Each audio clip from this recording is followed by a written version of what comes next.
Hola de nuevo. ¿Cómo estás? Espero que muy bien. Recientemente me han pedido, tengo que decirlo que por enésima vez, que hable de este tema.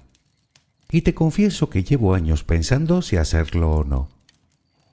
Todavía recuerdo la que me cayó cuando hablé del machismo, que me pusieron de vuelta y media solo por evidenciar una realidad palpable y tremendamente injusta para miles de millones de mujeres que lo sufren en todo el mundo. De hecho, recuerdo que mientras lo escribía, mi intuición ya me advertía de que me iba a meter en un charco. Y en efecto, así fue. Con el tema de hoy no lo intuyo, lo sé a ciencia cierta, pero lo voy a hacer igualmente. Primero porque detesto la injusticia en todas sus formas. Segundo, porque no son bichos raros. Estamos hablando de seres humanos, ni mejores ni peores que tú o yo, pero sí con el mismo derecho a vivir en paz, a ser aceptados, a ser amados, a ser felices. Y tercero, porque ya está bien de juzgar a los demás por cosas tan peregrinas como su inclinación sexual. Sí, peregrinas. La homosexualidad o la bisexualidad no definen a nadie.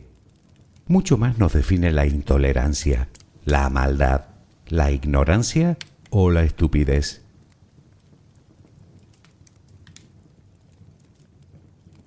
Mi interés con este audio, comprenderás que no es escandalizar a nadie, ni mucho menos. Si te sientes así, créeme que lo siento. Mi intención es profundizar un poco más en el conocimiento científico de nuestra propia especie y ya de paso romper una lanza por los millones de personas en este mundo que se sienten injustamente discriminadas, si no cosas mucho peores, por el simple hecho de amar a otra persona del mismo sexo. Ya, que no siempre es amor, sino que a veces es promiscuidad. Pues claro, igual que los heterosexuales. Eso de que son más promiscuos es un mito, un prejuicio que no se corresponde con una realidad objetiva. Según los estudios realizados al respecto, que se han hecho y con resultados sorprendentes, resulta que no lo son más que los heterosexuales.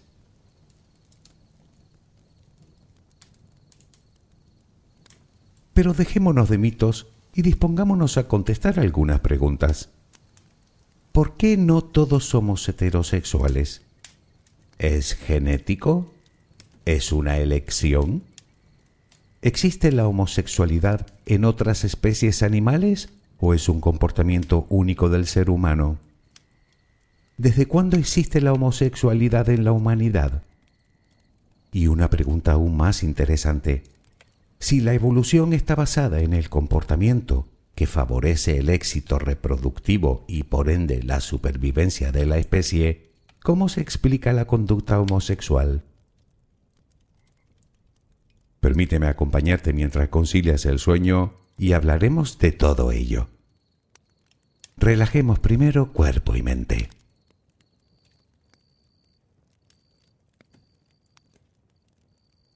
Busca la posición que te resulte más cómoda para dormir, con la que te sientas más a gusto.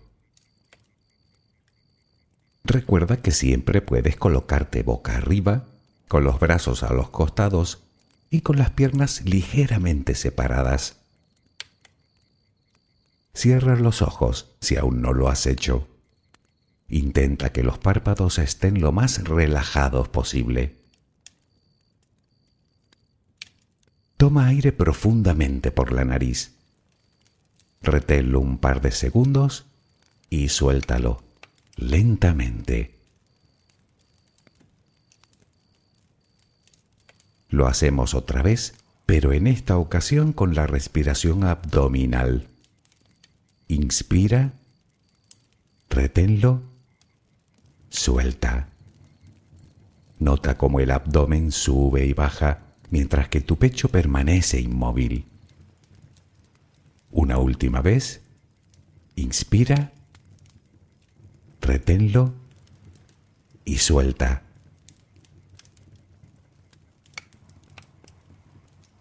Ahora intenta visualizar el aire que inhalas como si fuera luz. Con cada inspiración entra un poco de luz en tu interior y con cada exhalación sale todo lo que intoxica tu vida, todo lo que contamina tu mente y tu espíritu. Inhalas luz, exhalas malos pensamientos, preocupaciones, estrés, ansiedad. Cada vez tu cuerpo se va inundando más y más de esa luz, blanca, serena, purificadora. Poco a poco cada rincón de tu interior se va iluminando hasta que te conviertes en luz. Todo tu cuerpo es luz. Continúa respirando normalmente, sin forzarlo, a tu propio ritmo. Inhalas luz, exhalas luz.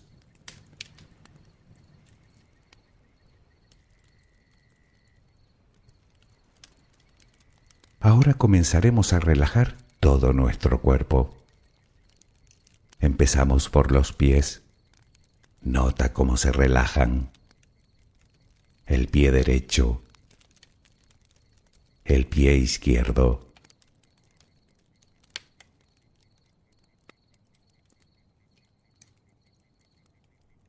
Centra tu atención ahora en las piernas. Siente su peso. Tobillos, pantorrillas, muslos. Nota cómo se relajan. Pierna derecha, pierna izquierda. Ambas quedan completamente relajadas.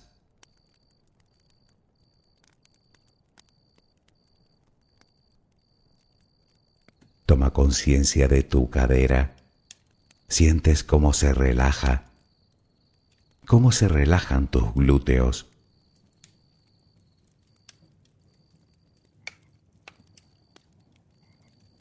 Piensa ahora en tu abdomen, que sigue balanceándose con cada respiración. Nota cómo se relaja también.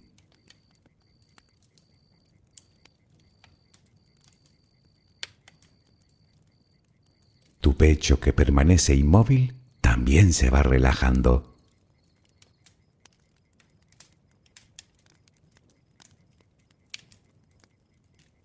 Siente ahora tu espalda.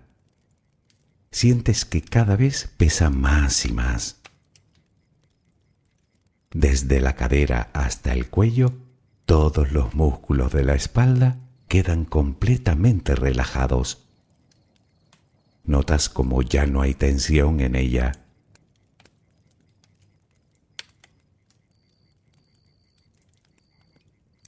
Notas los hombros, que lentamente se van relajando también. Nota cómo caen.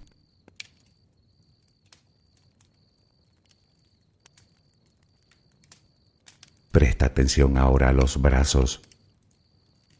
Tu brazo y antebrazo derecho. Tu mano derecha. Los dedos de esa mano. Todo queda relajado. Tu brazo y antebrazo izquierdo. Tu mano izquierda. Los dedos de esa mano. Notas el peso de ambas extremidades.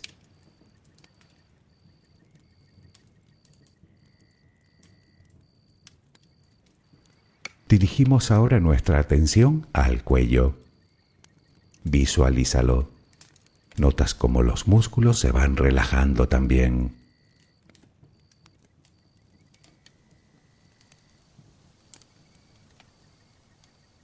La mandíbula, las mejillas, los labios, la frente, el cuero cabelludo. Todo queda completamente relajado.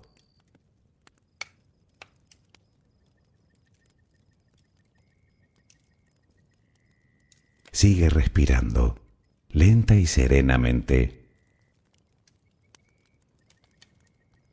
Con cada respiración sientes como tu cuerpo se va relajando más y más.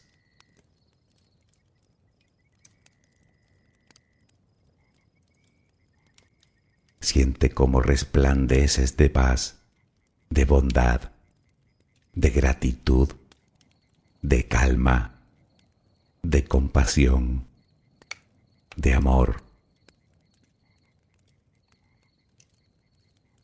Continúa respirando suavemente. Recuerda que ahora eres luz. Solo respira tranquilamente.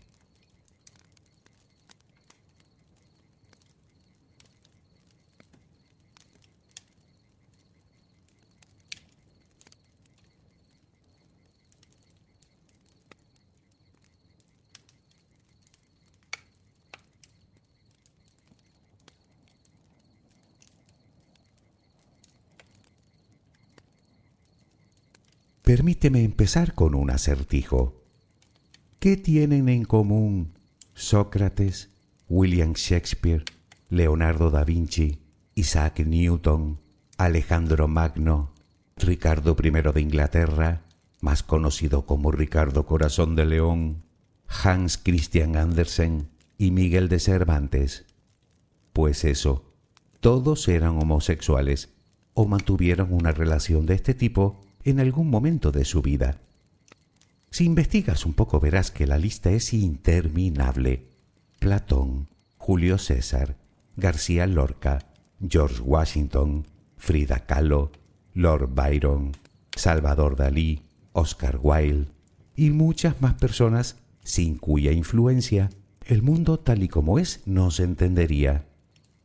La pregunta que yo me hago es, ¿realmente importa tanto lo que hicieran o dejaran de hacer en su intimidad?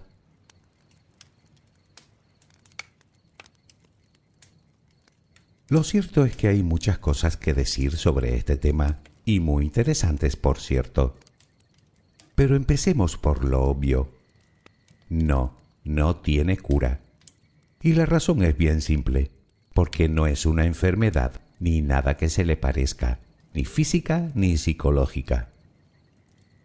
De hecho, en Estados Unidos, la homosexualidad fue desclasificada como enfermedad en 1973 y la Organización Mundial de la Salud hizo lo propio en 1990.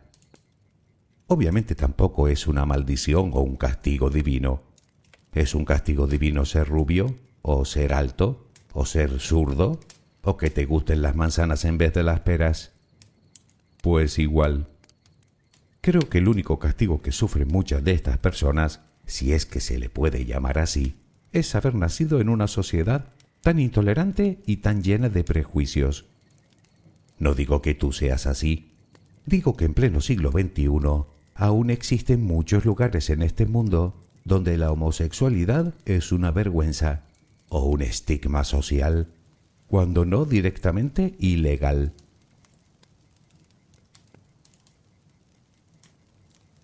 Tanto si nos gusta como si no, tanta culpa tiene una persona de ser gay como otra de ser heterosexual.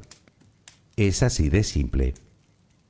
La homosexualidad no es antinatural, y no es porque yo lo diga, sino porque lo dice toda la ciencia, que lleva años estudiando este tema en profundidad, aunque todo hay que decirlo, sin llegar a encontrar al menos de momento todas las respuestas.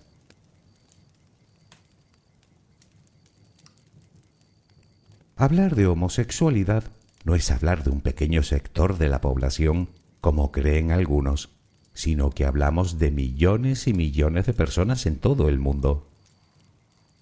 Como era de esperar, las encuestas arrojan resultados dispares en función del país en la que se hagan. Por ejemplo, en India lo reconoce un 17% de la población, en Australia un 16%, pero en Rusia solo un 4%. Obviamente no hay menos homosexuales en Rusia que en India, simplemente hay menos personas que abiertamente afirman serlo. Es extraordinariamente complicado tener un dato estadístico exacto de la orientación sexual de la población del mundo, principalmente por los prejuicios instalados en gran parte de nuestra sociedad. De hecho, aun teniendo en cuenta los lugares donde las estadísticas muestran mayor número de homosexuales, muchas personas se siguen negando a admitir su inclinación, por lo que podríamos estar hablando de cerca de un 20% de la población mundial. Si el mundo tiene 8.000 millones de personas, calcula.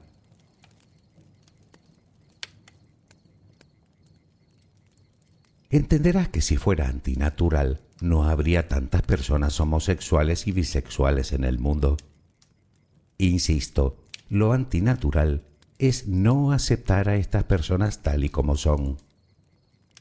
No es casualidad que, lamentablemente, suelan padecer gran cantidad de trastornos derivados de su condición, como estrés, ansiedad o consumo de sustancias.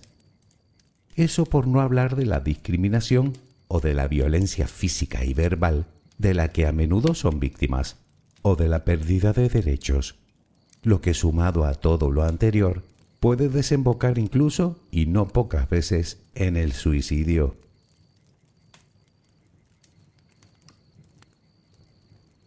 En realidad, discriminar a estas personas es tan absurdo como discriminar a las personas rubias, o a las morenas, o a las altas, o a las bajitas, o a las vegetarianas, o a las que practican el tenis. Ya me dirás que ser rubio o moreno, o alto o bajo, no es algo que uno elija, mientras que ser vegetariano o jugar al tenis sí que es una elección. Bueno, pues esto es un poco lo mismo. En la homosexualidad parece ser que no es un único factor el que interviene. Como te dije antes, la ciencia aún no dispone de todas las respuestas, pero 40 años de investigaciones científicas comienzan a arrojar resultados.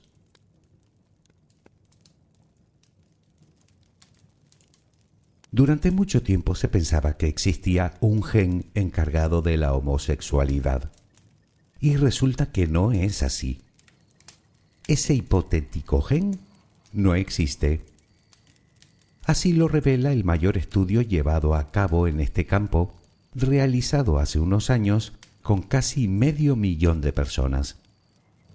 Podrían, eso sí, haber ciertos marcadores genéticos, es decir, diminutos fragmentos de ADN, que podrían influir en la orientación sexual de una persona.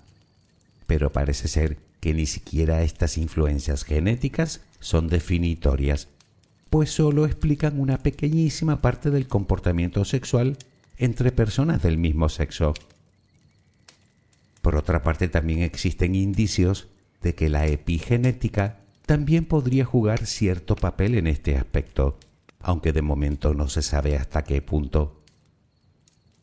Como sabes, la epigenética es el estudio de los cambios que activan o desactivan determinados genes sin modificar la secuencia del ADN, producidos por diversos factores como la edad o la exposición a factores ambientales y que pueden pasar de padres a hijos.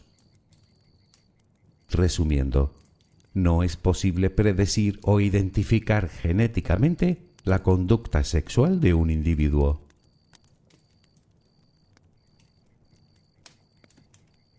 Pero entonces, ¿qué hace que una persona sea homosexual? Bueno, tradicionalmente han existido 3 corrientes de pensamiento diferentes, digamos 3 versiones distintas para justificar este comportamiento. Por un lado estaba la biológica, es decir, el sujeto es víctima, por así decirlo, de su genética y carece de la capacidad de elección.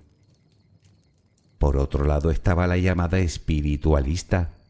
Justo lo contrario, el individuo elige serlo como decisión personal, por lo que sería completamente culpable de su elección. Y por último tenemos la cultural.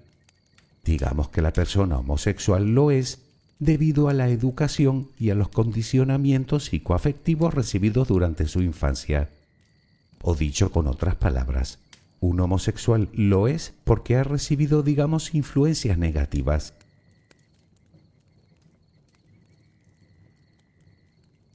Entenderás que estas tres visiones por sí mismas son excluyentes. O lo es por una causa o lo es por otra. Pero entonces, si no es por ninguna de ellas, ¿cuál es el motivo? Simple, las tres. Atendiendo a los resultados de las investigaciones, parece que existe una mezcla de las tres versiones. Aún no se ha determinado en qué grado influye cada una de ellas, pero la mayoría de científicos coinciden en que todas ejercen su influencia. Cabe suponer que depende del individuo en cuestión. Por ejemplo, una teoría postula que una madre hiperprotectora y un padre indiferente podrían ser una de las causas psicoafectivas que podría inclinar la balanza. Aunque, insisto, parece ser que no hay nada completamente definitorio.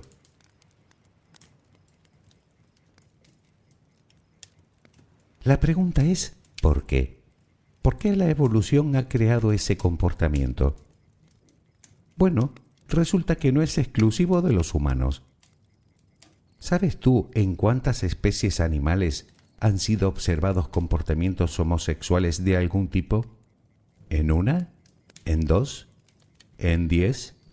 Nada de eso. En nada menos que 1500 especies, y bien documentadas. Solo de primates, orden por cierto al que pertenecemos, son más de 50 especies, empezando por los bonobos, que parece ser una especie completamente bisexual. Pero también se ha observado en elefantes, leones, hienas manchadas, en jirafas, en los perros, en el bisonte americano, en el canguro, en algunos roedores y hasta en el delfín mular. Y no solo hablamos de mamíferos, sino también de aves, como en los pingüinos, los patos o los cisnes negros. Incluso en algunas especies de insectos, como en las libélulas. Dichos comportamientos varían según la especie, desde la cópula hasta el cortejo. En algunas incluso se han observado parejas estables y duraderas del mismo sexo.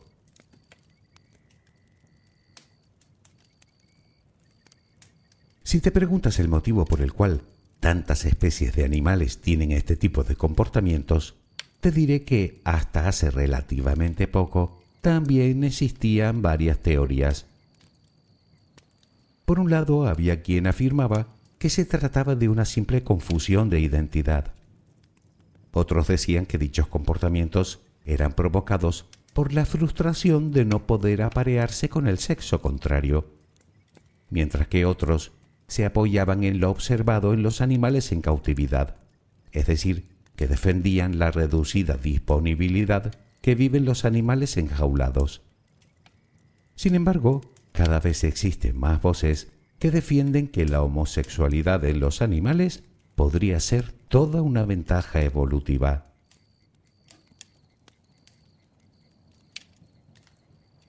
Parece ser que el comportamiento homosexual es más habitual cuanto más gregaria es la especie en cuestión, lo cual sugiere que dichas conductas cumplen algún tipo de función social.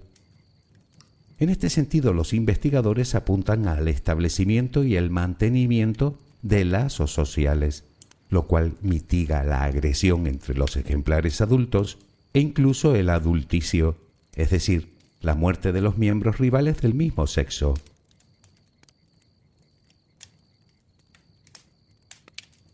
Por lo tanto, llegamos a otra interesante pregunta. ¿Desde cuándo existe el comportamiento homosexual en el ser humano? Obviamente nadie lo sabe con exactitud, simplemente porque de la mayor parte de nuestra historia solo quedan algunos restos fósiles que no aportan nada en este sentido. Por lo tanto, solo podemos retroceder hasta el momento en el que empezamos a dejar constancia de nuestras costumbres, el Paleolítico. Pues resulta que las pruebas indican que en el Paleolítico la homosexualidad ya era habitual, tanto en hombres como en mujeres. responderían a los mismos motivos que el resto de animales. Naturalmente eso es imposible de saber, dado que la sexualidad humana es muchísimo más compleja que la del resto de especies animales. En cualquier caso, los investigadores tienden a creer que no es producto de la evolución natural, pero sí una variación de la conducta que favorecería las alianzas entre individuos del mismo sexo, lo cual contribuyó directa o indirectamente a la supervivencia de la especie.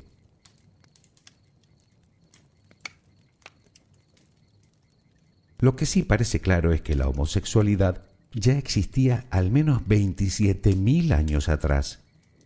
Y lo sabemos por ciertos grabados en piedra hallados en Francia y en España, en las que aparecen representadas determinadas imágenes que no vamos a detallar ahora, pero que no dejan lugar a dudas. Es más, numerosas evidencias apoyan la teoría de que en aquella época las prácticas homosexuales estaban mucho más aceptadas de lo que cabría imaginar.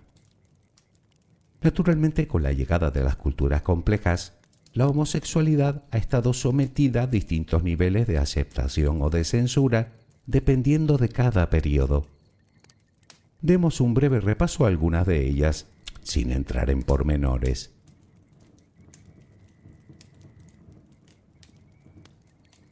Por ejemplo, se sabe que en el antiguo Egipto la práctica homosexual era tolerada, pero parece ser que no muy bien vista. Se han descubierto tumbas con grabados de la vida cotidiana que así lo atestiguan. Por contra, en Grecia era muy habitual y perfectamente aceptado. Se cuentan incluso historias de este tipo de comportamientos, tanto en dioses como en grandes guerreros. Podríamos decir que era normal, incluso en la sociedad que podríamos considerar la más marcial de todas, la espartana. En Roma también era común la homosexualidad entre los hombres, aunque eso sí, con determinadas normas. Generalmente se daba entre los hombres adinerados y jóvenes de clase social baja o esclavos.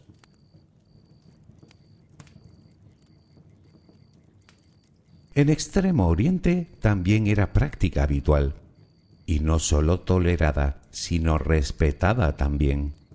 Hablo tanto de China como de Japón como de India, donde directamente formaba parte del culto pagano, tanto que está presente en algunos textos religiosos. En la América precolombina también existen evidencias de que la homosexualidad era igualmente respetada. En la mayoría de estas culturas veneraban lo masculino y lo femenino, tanto que los homosexuales a menudo eran considerados seres especiales, dotados de poderes sobrenaturales, por lo que su cercanía auguraba buena suerte. Por ejemplo, se sabe que los nativos de Ecuador distinguían divinidades masculinas y femeninas, de tal modo que para ser chamán de una tribu era necesario ser homosexual. Mientras que en México hay momentos de la historia en las que la homosexualidad y el travestismo eran muy comunes.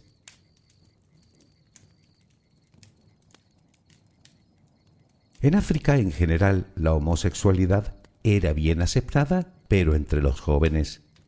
Por contra, los adultos debían hacerlo de forma más discreta. En la cultura zulú, por ejemplo, las mujeres encarnaban el espíritu de adivinas, y existía la posibilidad de que un hombre fuera poseído también por uno de esos espíritus, momento en el cual ese hombre era considerado como mujer.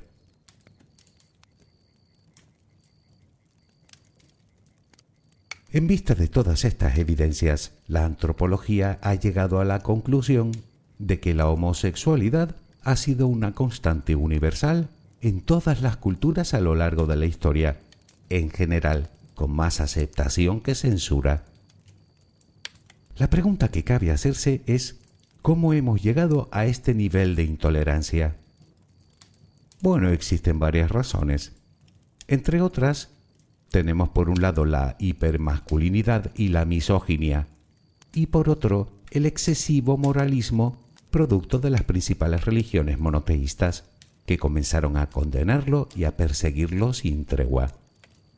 En Roma, sin ir más lejos, la homosexualidad se prohibió justo cuando la religión cristiana se convirtió en la religión oficial del imperio.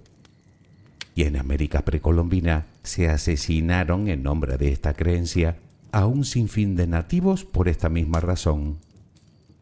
Obviamente la homosexualidad no desapareció, puesto que seguía existiendo incluso entre los mismos perseguidores.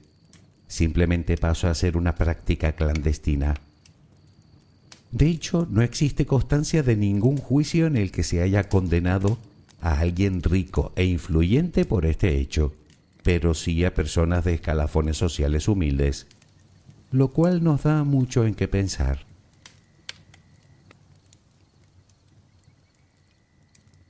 ¿Qué sacamos en conclusión de todo esto? Bueno, para empezar, que la homosexualidad no responde a una anomalía antinatural, sino que más bien es todo lo contrario, una ventaja adaptativa, y no solo en nuestra especie, sino en muchísimas más especies animales. Claro que puedes decirme que es tu Dios quien lo prohíbe. Ya, y supongo que por eso hace tantos, ¿no? Nos dicen que todo ocurre según su voluntad.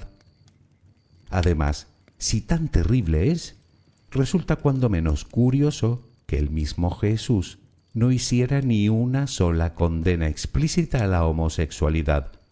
Muy al contrario, nos enseñaba amor al prójimo, bondad, tolerancia y misericordia. Lo que me lleva a pensar que quizá es que no hemos entendido nada de su mensaje.